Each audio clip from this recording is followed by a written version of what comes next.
Now, for many of us that grew up in the 80s and the 90s, we would most probably remember that our mothers had a special set of plates and bowls that she kept in a special cabinet that is only brought out on important occasions or if we have important guests over for dinner. Now, these special pieces were most probably porcelain ware, and if you somehow manage to break a piece of that, I hope you've recovered from the trauma of that beating that you got. Now, porcelain was a very highly coveted item which was first exported to Europe in the 1300s, mid 1300s. And it was all the rage in European royal courts.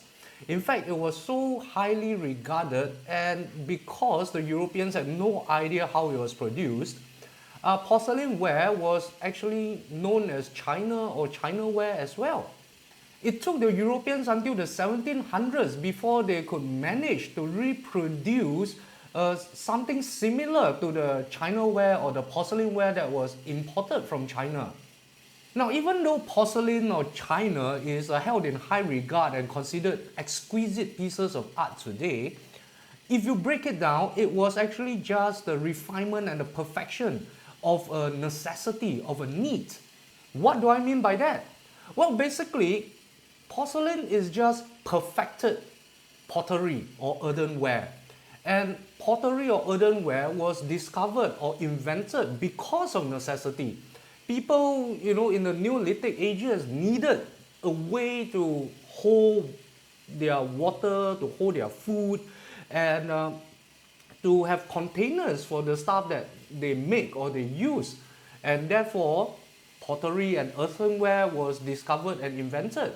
And over the centuries and millennia, this process of producing this pottery and this earthenware improved over time and resulted in what we now see as porcelain. So how was earthenware or pottery discovered or invented? And who was the person we attribute this discovery to? Well, if you want to find out, stick around for the video. We'll talk about it more. Hello and welcome to the Chain Smoking Writers channel, where we share the myths, legends and histories of the Chinese people, from the first creation myth to the last imperial dynasty. More than 6,000 years of stories, one video at a time. And if you feel that you like content and stories like this, remember to subscribe to the channel and click on the bell icon so you'll be notified whenever a new video drops.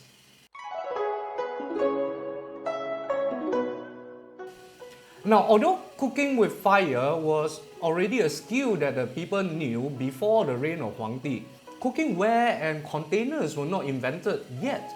So what happened was that the people would roast or grill meats over open fires, and they would tear the flesh off these carcasses directly either with their hands or with their teeth.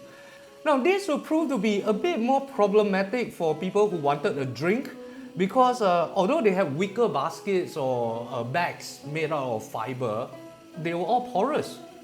So they can't hold water, it would leak. So when people needed to take a drink, what usually happened was that they would go to a river or stream and they would dunk their head in and drink the water directly that way. And this would prove to be pretty hazardous, especially for the older and weaker people or children, young kids or those with some form of disability. I mean, number one, it would be pretty inconvenient, and you'll be surprised at the amount of drowning incidents that happen just because people needed a drink. The protagonist of our story today is a man named Ning Feng, and he was a hermit that lived in the mountains of Qingchen, the Qingchen Mountains or Qingchen Shan, which is located in the land of Shu. Now, although he was mainly focused on his practices to ascend to the heavenly realms, he was nonetheless still pretty much concerned about the well-being of the people around him. One day, as he was grilling the fishes that he caught from a nearby stream over an open fire, he got distracted, and what happened was that all the fishes burned to a crisp. So in a fit of anger, Ning Feng wrapped up the rest of the fishes he caught in mud, and he just threw all of them directly straight into the fire. And as he was still fuming about these burnt fishes, officials from Huangdi's court came with an invitation to invite Ning Feng to attend to Huangdi in the royal court in the settlement. And so Ning Feng hurriedly left with these officials, forgetting all about the mud rat fish that he threw into the fire. And he left and he went to see Huangdi. And he only returned 3 days later. When he returned, one of his neighbors reminded him of the fishes that he dumped into the fire before he left. And so he hurriedly went to check out on the debris of the fire left behind. And of course, by this time, the rat fishes were already long gone. However, the mud that he used to wrap the fishes had hardened into kind of a casing, a shell of sorts. And when he struck it with his fingers, it made a mellow sound. So Ning Feng sat there, looking at this hardened mud, and he pondered for a long time. The fishes might have been gone, but could he do something with this new hardened material that he has discovered? And after a while, he decided to take these casings, these leftover casings, to the stream and filled it up with water. And he just sat there observing it. After a long time of observation, Ning Feng realized that not a single drop of water actually leaked from this casing. And he was ecstatic. He had inadvertently found a solution to a very big problem that the people were facing at this time. He had found something that could hold water without leaking. And he started thinking, if wrapping fishes would produce something like this, what other shapes could he make if he wrapped this mud around other items before throwing it into the fire? So he looked around to see what he could find around the area, and all he could see were these offcuts of timber logs that were left behind by woodcutters when they cleared the area.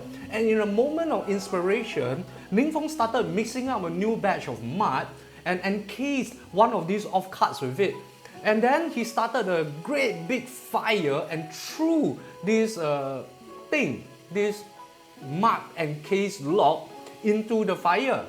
He let the fire burn for 3 days and 4 nights, staring intensely at it throughout the entire time, carefully observing the changes that happened with the fire, with the mud, and with the log that was encased within it. And once the fire died down, he found a hard, red cylindrical container left behind where the log had burned away. And he brought this container to the stream and filled it up to the brim with water. And he was ecstatic when he noticed that, as before, water does not leak from this new container. Now, in his excitement to show his new discovery to the people, Ning Feng actually accidentally smashed the container and broke it into a million pieces. Although he felt a pang of loss, like any creator would, he was undeterred because now he had an idea. He knew what he had to do. He knew that if he burnt wet mud in fire that was hot enough, he could create a hard shell or a hard container. And if this container can hold water, it can definitely be useful in holding other items. And although Ning Feng had succeeded twice in creating this new container, he was still not fully confident that he would be able to replicate his success consistently over time. So after much thought, Ning Feng decided to report to Huangdi about this discovery and invention, and he requested Huangdi to send him more resources and even skilled craftsmen to work together to explore this idea in further detail.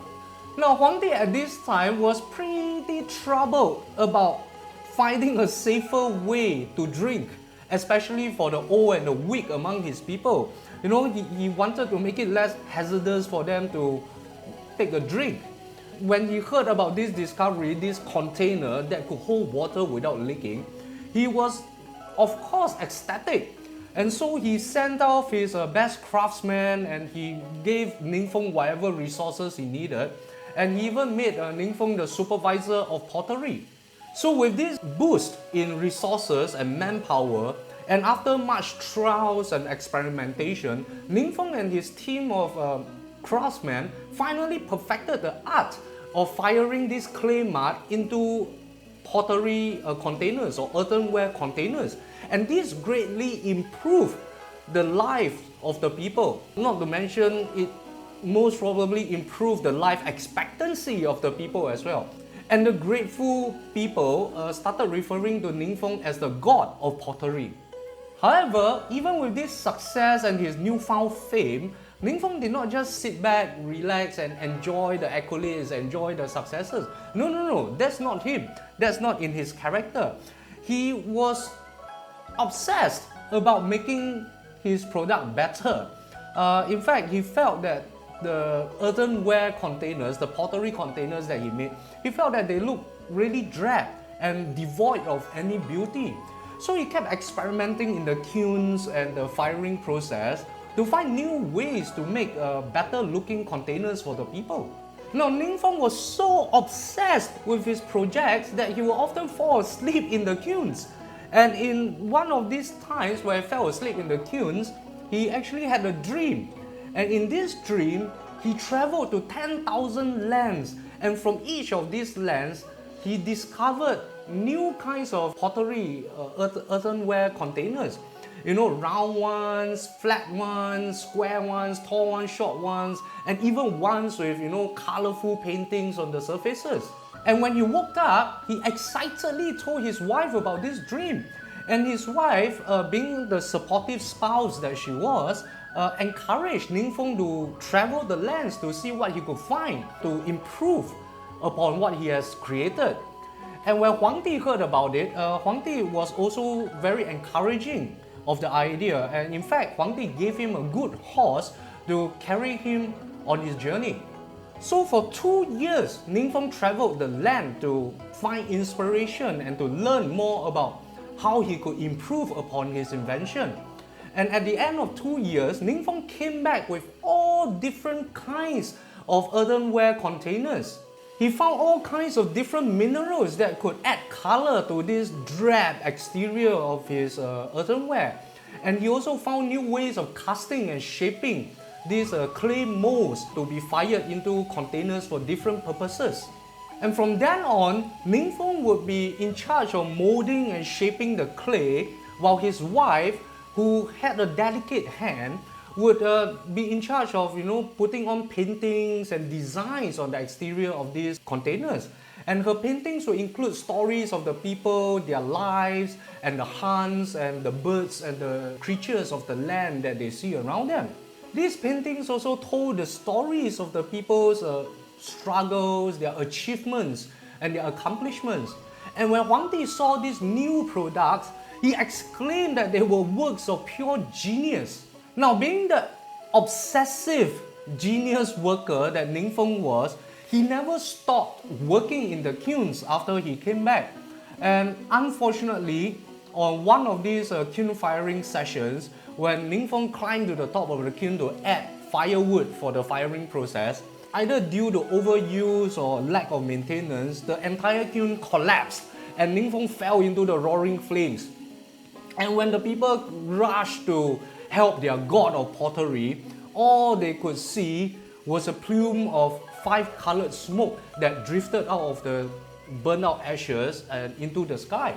And just as the people were shocked at what happened and they were in despair at losing their god of pottery, a voice drifted down from the sky, and in Ning Feng's voice it told them, "My dear brethren, my mission here is complete. I am now ascending to the heavenly realms like I always wanted. Please take care of yourselves and continue making beautiful pottery for all future generations to enjoy." And with that, Ning Feng ascended to the heavenly realms, carried by that cloud of 5-colored smoke. Now, that was a story of Ning Feng and the discovery of pottery and earthenware. And if you like this video or this story, remember to smash the like button and remember to subscribe to the channel if you want more stories like this. And now we move on to bonus facts.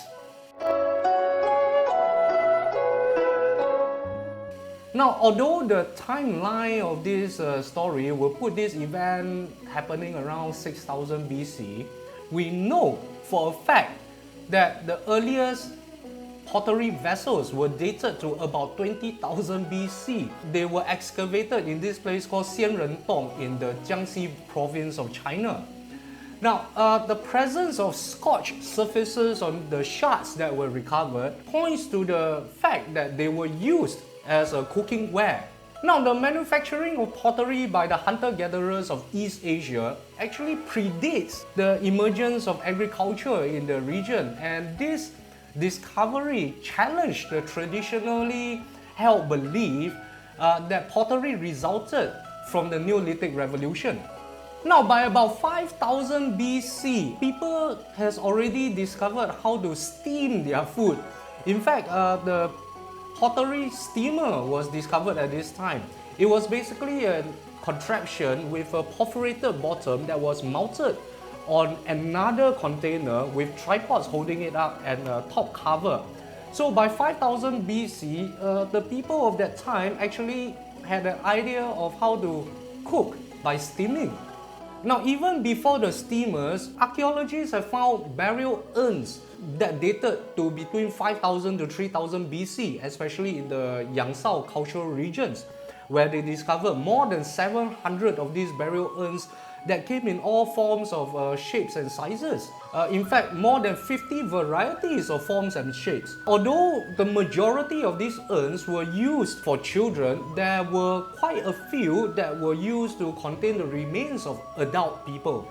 Now, small holes were drilled in these pottery burial urns. It was believed that these holes were drilled there to allow the spirits of the departed to access these urns. To collaborate this finding, it was also recorded in the Classic of Rites or Li Ji that earthenware coffins were used in the time of legends, or in our case, we call it the Age of Myths. And this tradition of burying people in pottery urns lasted until the Han Dynasty, which was about 202 BC to 220 AD. And after that, it gradually disappeared. So how did this basic pottery and earthenware later develop into the porcelain wares that we spoke about at the beginning of the video? So what happened was that the process of manufacture kept improving over time.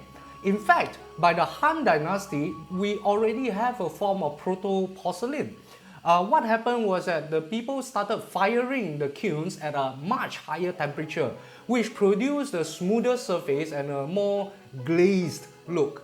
So by the Tang Dynasty, which was about 618 AD, the first true porcelain that adheres to the standards that we set on differentiating porcelain and other ceramics was produced.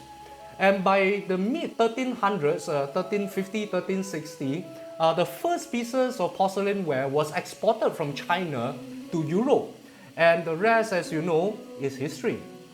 Now, I hope you enjoyed this video as much as I did, and if you did, remember to smash the like button and remember to subscribe to the channel so you'll get updates whenever a new video drops. And if you would like to connect with me on other social media platforms or just support my work on Patreon, all the links are below in the description box. And yeah, if you have anything you want to say to me, any feedback on the production, any feedback on the stories, or if you have any questions regarding Chinese history and myths in general, feel free to leave a comment in the comment section and I would definitely get back to you. I personally look through all the comments and I actually have some pretty fun banter and conversations with supporters like yourself, so don't be shy. Leave your comments down there, I'll definitely get back to you. And I guess that's it for today, and I'll see you soon in the next episode.